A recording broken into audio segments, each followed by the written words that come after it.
we'll get away to a place where we don't know. About to see the world in action, what we can be, life with no distractions. We'll get away, this is what we waited for.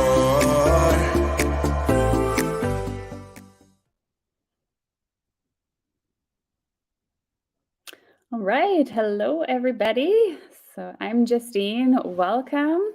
And I'm looking forward to chatting with everybody today. If you put up your questions, I'll get them answered. Is everyone excited to be here at the Cricut Summit? I know I am. I need help in the Cricut department in the sense of a few tips and tricks and actually getting out my Cricut and using it more. I use my Cricut a lot, just not a lot for card making. And so having a summit like specifically for card making is perfect. All right. So you're in my lovely craft room, which is also my bike storage, and coming to hang out. All right. Do I prefer digital card making or hands-on cards? Shannon asks. Hands-on cards for sure. I don't do any digital card making aside from the odd Cricut card. So usually what I do if I'm going to use a digital Cricut card means I have something very, very specific in mind that I don't have the supplies for. So for example, I had a 70th birthday a couple of weeks ago. And so I went and looked for 70th birthday cards because I don't have any supplies other than, number dies. And I found like the coolest sort of like accordion card with 70 candles and that type of thing. So I always, when I turn to the Cricut, it's because I need something very specific. How long have you? I have been crafting cards since I was 17, 16, something like that. So 18-ish years. That's a really long time. Like a dinosaur in card making. I have a Cricut Air. Are there any adjustments I need to make to what you presented? Cricut Air, let me think for a second. I had the Air before I had the Maker. I don't believe there's any adjustments that you need to make. I'm not 100% sure about the stylus tool. If it's compatible with the Air, you may need to use like the pen style rather than the blade, which is what I used in my project anyway. So I don't think there's any adjustments you need to make. Pretty sure the Air can do all the writing and all of that stuff. Yeah. The only adjustment that I wanted to mention is if you are making the card, the template, like the bridge card itself, is a free file from Cricut. But the things that I used like to decorate it, like the flowers and things like that, some of them are from the Cricut All Access Pass. So you might not be able to, if you don't have the Cricut All Access Pass, you might not have access to those files if you don't have it, but you can just add in whatever images you want to decorate it. So you can just go wild. I mean, the focus of the card is the bridge style, right? I have owned, shockingly, I owned the very first Cricut ever made, and I think I've owned every model since, aside from the Joy. So right now I have the Maker just because the Maker allows you to do absolutely anything with the Cricut. So that is what I own. And do you do foiling with your Cricut? I do. I don't have the like official Cricut accessories. I have the ones from, I think it was We Are Memory Keepers. I've used them a few times, but not a whole lot. I mainly just use my hot foil machine or foil with a laminator. But it definitely works. I mean, there's no reason why I don't other than just set up. Yeah. How to do the die look embellishment on the Cricut. Yeah, so in my video, if you haven't watched it yet, I've shown you essentially how to create layering dies. So in card making, layering dies, or let's say you have the flowers, so you have like the solid part and then the details come on top and then maybe the outline comes on top and it makes it just look more realistic rather than cutting out a single die in the shape of a flower. And yeah, so those are really easy to create with your Cricut. And a lot less expensive, of course. So the best dies or the best things or images to choose for those ones are intricate line images. So like the flower I used in my presentation, for example, would be best for that. The most complicated project I've made with a Cricut machine. Good question. I've made a few. I've made things like I don't think anything has been actually complicated. It's more just tedious and time consuming, I guess you could say. So I made a few different cutting boards with like custom text on them for people's kitchen as decor pieces. It just takes a lot of weeding, that kind of stuff. And I've done from Sarah Edwards, who's also, I believe, a speaker in the summit. She has some really 20 layer designs where you have to cut out 20 different layers and then glue them all on top of each other. It's not hard to do. It's just time consuming and takes a while. That's all. So I find the Cricut to be pretty user friendly. How does the card fit in the card? Not 100% sure what you mean. I'm guessing in the envelope, maybe? Hold on, let me just grab them. So I made 2 of these cards recently for 2 different summits. So I think this is the one that I made for this. Yeah, this is the one I made for this one. It just literally collapses to the side, and then it fits as an A2 size card, 4 1/4 by 5 1/2. I have one here as an example too that I made for a friend. Again, it just plops down flat. I hope that answered that question. Did you make cards pre-Cricut ownership? Yes. I've been making, I bought my Cricut probably around the same time I started crafting, actually, though. It was a little one that kind of was like the Cricut Joy, where it was only 6 inches and it had the keypad on it, and you had to buy the cartridges, and they were so expensive back in the day. But I used them more for bulletin boards because I'm a teacher, more than anything. And then I started making cards probably more so when Design Space kind of came out, and probably around the time of the Explore when they started getting rid of the cartridges. Yeah. How do you store your cards when they are finished? I don't have any fancy solution to this. I literally just have them in a 12 by 12 bin. They lay on top of each other. I've also had them in a fridge bin before, so that they're all facing upright, divided by the categories. I find that I don't have an insane amount of cards that are made and not sent out or purged because they were just more of a creative exploration or experiment, and weren't really intended to be for a certain person. So yeah, I just keep them in a drawer. How many cards do I make in a month? That really varies. It depends on what I have going on that month. I would say maybe 10-ish, I would say.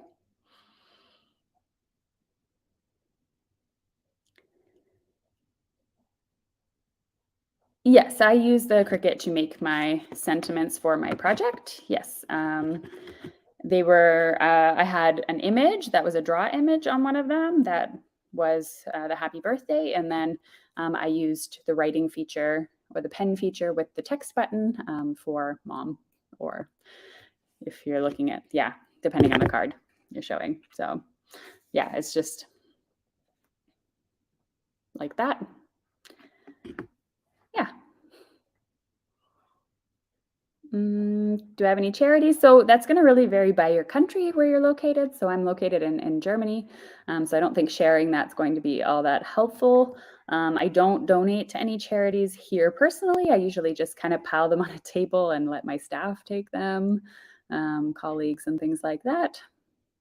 Yeah, and sometimes they sell them at markets and stuff for fundraising for our school.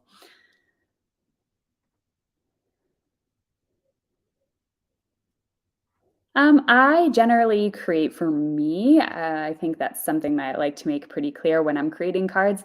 If I'm going to create a card with a specific person in mind, like I'm going to make my mom a birthday card or something like that, I will actually make a card specifically for that person. But a lot of the times I just like being creative, and card making is my outlet for stress and my ability to be creative and things. So generally, those ones are just generic and just mainly to work on techniques, and they don't always get sent. I teach. I don't really teach a specific grade. I'm a Montessori teacher, so I have technically, if you wanted to put it into grades 1 to 4 altogether.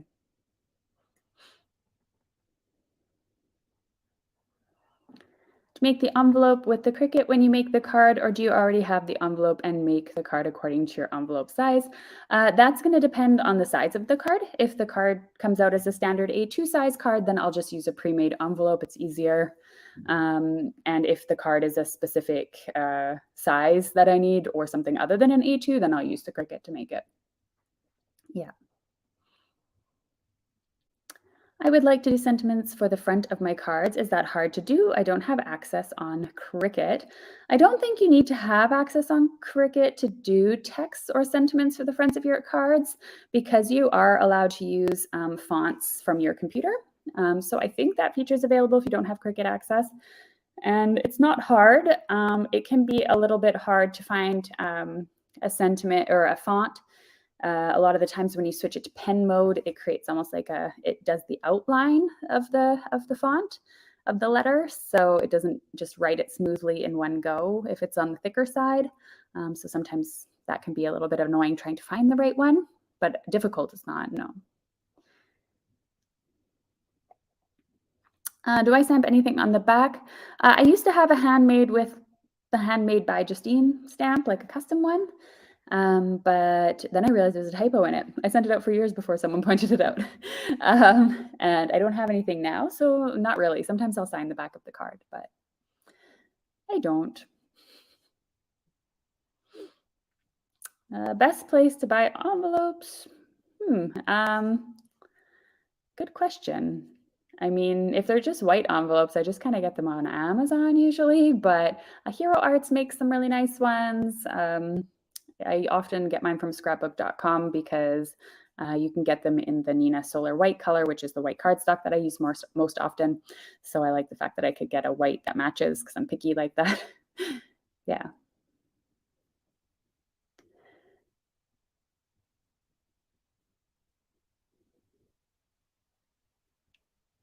Okay, so when you're lining up your sentiments in Design Space, I usually just eyeball it myself as well, but you're just going to have to do a little bit of the math.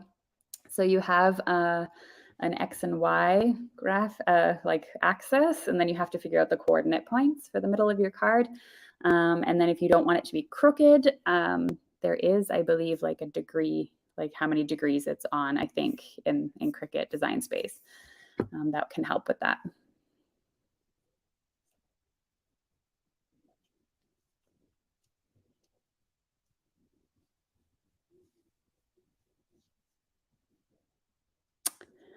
I have the Cricut pens. I've had them for years and years. I wouldn't say that I use them like a crazy amount, but I haven't had them run out really at this point.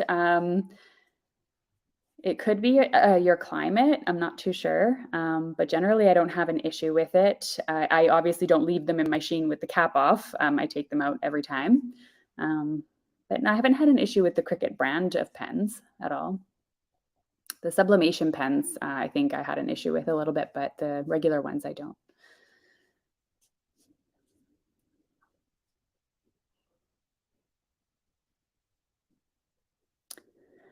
Okay, do I have any events coming up? Yes. I'm planning an event right now that will also be focusing on card making, but it's not ready to release any details yet. But I have the Paper Crafters Get Organized Summit that I organized. It just came to an end, but it will be in April 2024. So there's that. I have live classes quite often, and they are a part of my membership program. So at JustineHoveyClasses.com, I do live classes at the very minimum every other month, usually about 8 per year. Plus you get access to all my courses and guides and all sorts of things, exclusive videos and all of that stuff for $9 a month. So it's a really great deal. And then you get, oftentimes you'll get like any courses that I come out with and things like that actually included in your membership. So I have a class releasing very shortly on craft caddies. So that's exciting and an event that is coming up. And it's all about being overwhelmed by decisions in your craft room and how to create yourself a little caddy to work out of so that you can be ultra creative with very few supplies.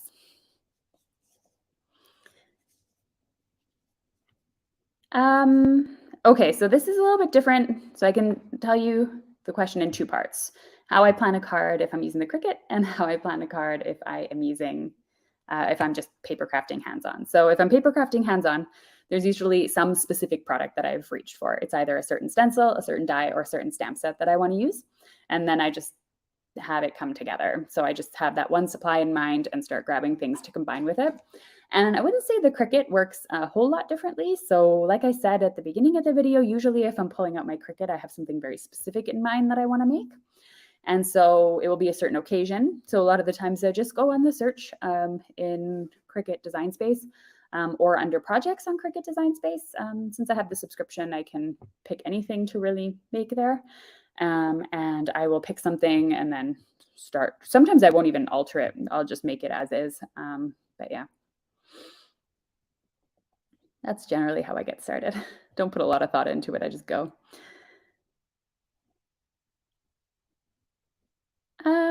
I think the one I use most often is Cricut Sans. That's the one I seem to go for a lot of the time. I think it's very pretty. And if you put it into the writing mode, it adjusts to a writing mode quite well.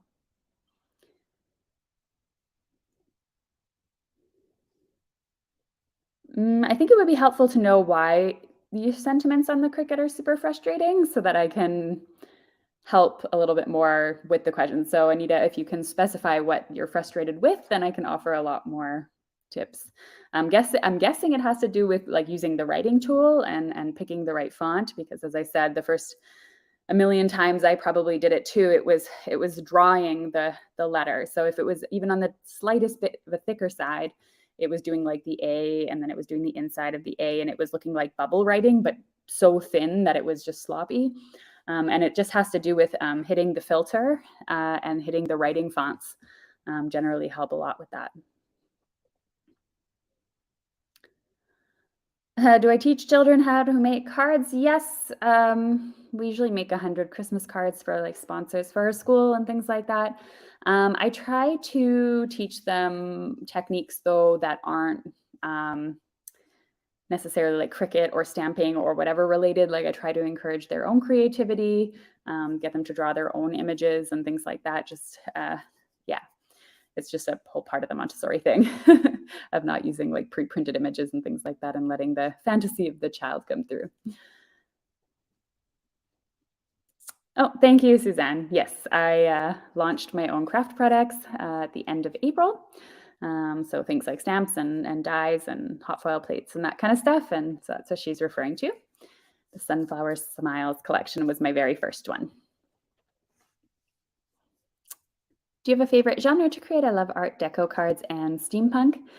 Yeah, for the most part, I do stick to a certain style. I really love like the steampunk look and the mixed media look for experimenting. So that's kind of how I learn all my skills. And then, but those aren't the projects that are like near and dear to my actual heart. I generally really like florals. I like elegant and clean and simple. So I keep things pretty minimal. I almost always work on white cardstock to keep everything very easy to access, and I don't need a ton of cardstock. And yeah, so knowing what you love is such a good thing because it helps you save money.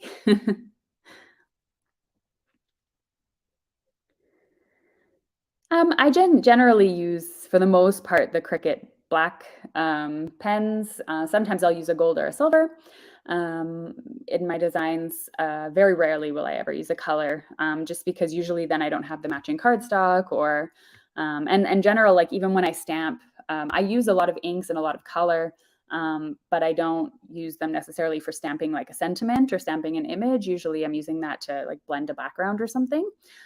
So yeah, I stick to black most of the time.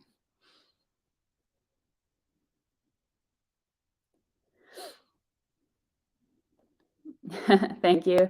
My next bundle launch is in July. I believe it is mid-July. You can find the new products at CraftStash. So there's a CraftStash US site if you're from the States, and there's a CraftStash UK that will ship worldwide anywhere. That's where you can find all the new products. All right, Brandy's saying it is time to wrap up. If there's time for one more question, you can throw one up on the screen. If not, I will go. What cardstock do I prefer, especially for Cricut cutting? Now that is very important. White cardstock for regular card making. I stick with Nina Solar white cardstock. White cardstock for Cricut cutting. Generally, I find the Tonic Studios ones work really well. They're like a nice thin. They're nice and thin, but they aren't wobbly. And that cardstock I find cuts best. If I'm using any other white type of cardstock, though, I'll just cut it twice on the machine, which I show how to do in my video. And then I usually don't have any issues regardless of the type of cardstock. All right. Well, thank you so much, everyone. I appreciate it. This was a very short live. If you have any questions, feel free to tag me in the Facebook group. I'd be happy to answer them. And yeah, enjoy the rest of the summit, enjoy the presentations, and have fun and get out those Cricut machines and actually use them.